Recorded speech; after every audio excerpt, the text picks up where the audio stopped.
Megastar Shakib খানের upcoming বরবাদ সিনেমাকে ঘিরে cinema hall মালিকরা নিতে যাচ্ছেন বড় ধরনের পদক্ষেপ। যে পদক্ষেপের ফলে হয়তো আমাদের ইন্ডাস্ট্রি দারুণ একটা জায়গায় চলে যেতে পারে, আবার হয়তোবা এই বরবাদ দিয়েই আমাদের ইন্ডাস্ট্রি একেবারে শেষ হয়ে যেতে পারে। কি পদক্ষেপ নিতে চাচ্ছে সিনেমা হল মালিকরা, আর কেনই বা শেষ হয়ে যেতে পারে প্রশ্নটা এসেছে। চলেন বিস্তারিত আলোচনা করি আজকের এই ভিডিওতে। আপনাদের সাথে রয়েছে আমি ওয়াসিম। ভিউয়ার্স, এদিকে দেখুন একটি লাইক বাটন রয়েছে, এখানে একটি লাইক দিয়ে তারপর মনোযোগ সহকারে আমার কথাগুলো শুনতে থাকুন। এরপর যদি আপনার কোনো মূল্যবান মতামত থেকে থাকে অবশ্যই নিচের কমেন্টস বক্সে জানিয়ে যাবেন। ভিউয়ার্স, আপনারা নিশ্চয়ই জানেন যে এই মুহূর্তে আমাদের ঢাকায় সিনেমার যে অবস্থা, এইটা একেবারেই করুণ পরিণতিতে রয়েছে। বলতে পারেন আমাদের ইন্ডাস্ট্রি একেবারেই শেষ। যেখানে এক সময় আমাদের বাংলাদেশে 1400+ সিনেমা হল ছিল, সেখানে এই মুহূর্তে রানিং সিনেমা হলের সংখ্যা মাত্র 40টি। হ্যাঁ, মাত্র 40টি। ভাবা যায় 1400 সিনেমা হলই নাই। ঈদ কিংবা বিভিন্ন উৎসবে হয়তো আরও শখানেক চালু হয়। এই সব মিলিয়ে 150 বা 160 এই হলের সংখ্যাটাও ভবিষ্যতে থাকবে না। মৌসুমি যে হলগুলোর কথা বলতেছি, এগুলোও ভবিষ্যতে থাকবে না।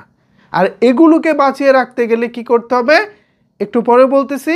আর কেন থাকবে না এ বিষয়টা নিয়ে আলোচনা করি। আগামী রোজার ঈদ উপলক্ষে শাকিব খানের বরবাদ সিনেমাটি মুক্তি পাবে। শাকিব খানের সর্বশেষ ব্যবসা সফল সিনেমা ছিল তুফান, যে সিনেমাটি গত বছরের কুরবানির ঈদে মুক্তি পেয়েছিল।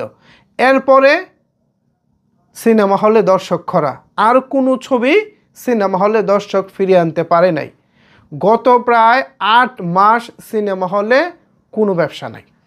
পুরনো ছবি দিয়ে একটি সিনেমা হলকে ইলেকট্রিসিটি যে বিল আছে, হ্যাঁ কারেন্ট বিল, হ্যাঁ বিদ্যুৎ বিল, এইটাই ভাই আসলে জোগাড় করা যায় না।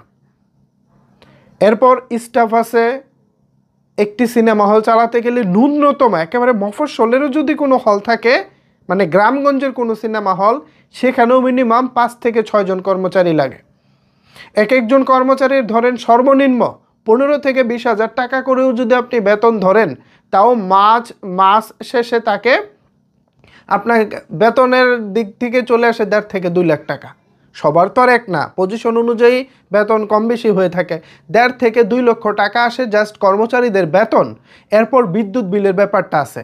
সো এই সব কিছু জোগাড় করতে গেলে কিন্তু তাকে মিনিমাম প্রতি মাসে একটি সুপারহিট সিনেমা দিতে হয়, মানে একটি হলকে সুপারহিট সিনেমা দিতে হয়।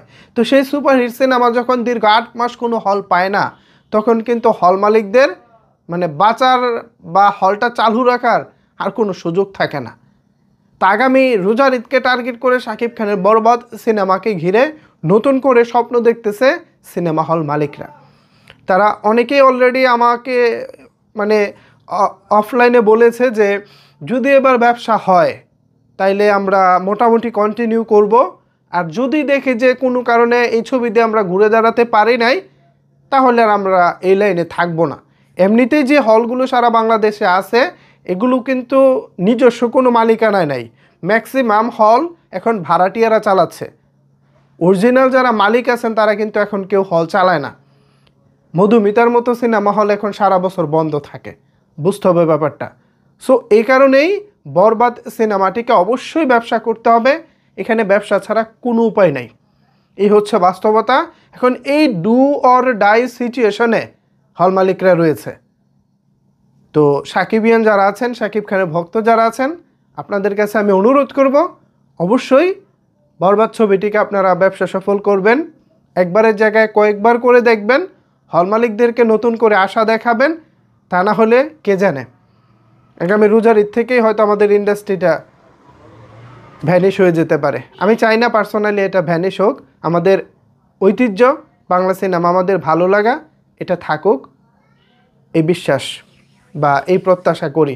ভিউয়ার্স, এ বিষয়ে আপনাদের মতামত নিচের কমেন্টস বক্সে জানান। আমি যতই কথা বলবো ততটাই আবেগী হয়ে যাব, কারণ সিনেমা হলে গিয়ে ছবি দেখা আমার প্রায় অলমোস্ট অনেক বছর হয়ে গেছে। সেই 2007-8 থেকে যদি আমি গোনায় ধরি 7 থেকে 8, তাহলে তো প্রায় লম্বা সময়, বুঝতে পারতেছেন এখন 2025। তো এই আবেগটা আসলে এখন কাজ করতেছে অন্যভাবে। তো জানি না আসলে আমাদের ইন্ডাস্ট্রি কোথায় যাবে, কি হবে, একটা অনিশ্চিত গন্তব্যে আছে সবাই। সিনেমা হল যারা চালাচ্ছেন, সিনেমা হল মালিক হিসেবে যারা আছেন, তারাও খুব একটা স্বস্তিতে নাই, আসলে খুব একটা ভালো অবস্থানে নাই। সবারই এই অবস্থা, দেয়ালে পিঠ থেকে গেছে, এরকম ব্যাপার স্যাপার আর কি। তো আসলে আমি চাই শাকিব ভাইয়ের সামনে যে দুটি ছবি আছে, স্পেশালি বরবাদ অ্যান্ড দেন হচ্ছে তাণ্ডব, এই ছবিগুলো ব্যবসা করুক। এই ছবিগুলোর ব্যবসার উপর আমাদের অনেক কিছু নির্ভর করতেছে। অনেক সিনেমা হল মালিক, অর্থাৎ যারা এখন সিনেমা হল পরিচালনার দায়িত্বে আছেন, যারা আমার এই ভিডিওটি দেখতেছেন, তারাও নিশ্চয়ই অনেকেই আবেগ আপ্লুত হচ্ছেন। কিছু তো করার নাই, তারাও তো কেউ 10 বছর 15 বছর অনেক সময় ধরে এই লাইনে আছে, সিনেমা হল চালাচ্ছেন। সিনেমা হলের ঢোকার গেট থেকে শুরু করে প্রত্যেকটা কোনায় কোনায় তাদের আবেগ জড়িয়ে আছে। এই আবেগটা একমাত্র খুশিতে পরিণত হয় বা ভালো লাগায় পরিণত হয় তখন যখন সিনেমা হল প্রাঙ্গণে দর্শকের ভরপুর উপস্থিতি থাকে। 2024 সালের কুরবানির ঈদে একটা ঘটনা ঘটেছিল। তুফান সিনেমা চালানোর সময় অনেক হল মালিক টাকা ধার করে, দেনা করে, এমনও অনেকে আছে ছিল বউয়ের গহনা বন্ধক রেখে তুফান চালিয়েছিলেন। তাদের অবস্থাটা এতটাই শোচনীয় যে সারা বছর লস দিতে দিতে একটা নতুন ছবি আনতে গেলে যত টাকা লাগে ক্যাশ, সে টাকাটাও তাদের কাছে সব সময় থাকে না। কিন্তু তারপরও ভালোবাসা, ভালো লাগার জায়গা থেকে তারা এটা কন্টিনিউ করতেছে।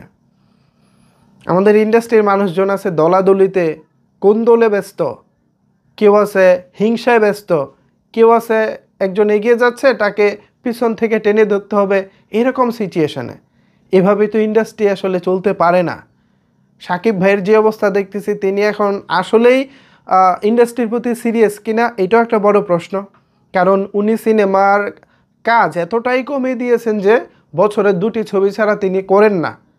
শাকিব ভাইয়েরও যদি অন্তত বছরে 4টা ছবি আসতো, তাহলেও সিনেমা হল মালিকরা কোনো না কোনোভাবে বেঁচে যেত। বাট সেই সুযোগটাও নাই। বছরে 2টা ছবি আসে, ধরেন আপনার কাছে 2টা বন্দুকের গুলি আছে, এখন আপনি শট করলেন, হ্যাঁ, এই 2টা শটেই যে আপনার একুরেট হবে এমন কোনো কথা নাই। একটা শট মিস হলে আরেকটা সুযোগ থাকে, তারপর সেটাও যদি মিস হয়ে যায় আর কিন্তু সুযোগই থাকে না। তো রোজার ঈদে শাকিব খানের একটি সিনেমা, কুরবানির ঈদে একটি সিনেমা, তো 2টি সিনেমায় যে শিওর শট ব্যবসা করবে এমন কিন্তু কথা নাই। সেখান থেকে যদি একটা ছবি পিছলে যায়, হল মালিকদের আর ঘুরে দাঁড়ানোর কোনো সুযোগ নাই। এ হচ্ছে বাস্তবতা। সেই বাস্তবতায় আমি চাই বরবাদ, তাণ্ডব ভালো ব্যবসা করুক। হল মালিকরাও নিশ্চয়ই চায় বরবাদ, তাণ্ডব ব্যবসা করুক। এ বিষয়ে আপনাদের মতামত নিচের কমেন্টস বক্সে জানিয়ে ফেলুন। ধন্যবাদ সবাইকে এতক্ষণ আমার সাথে থাকার জন্য।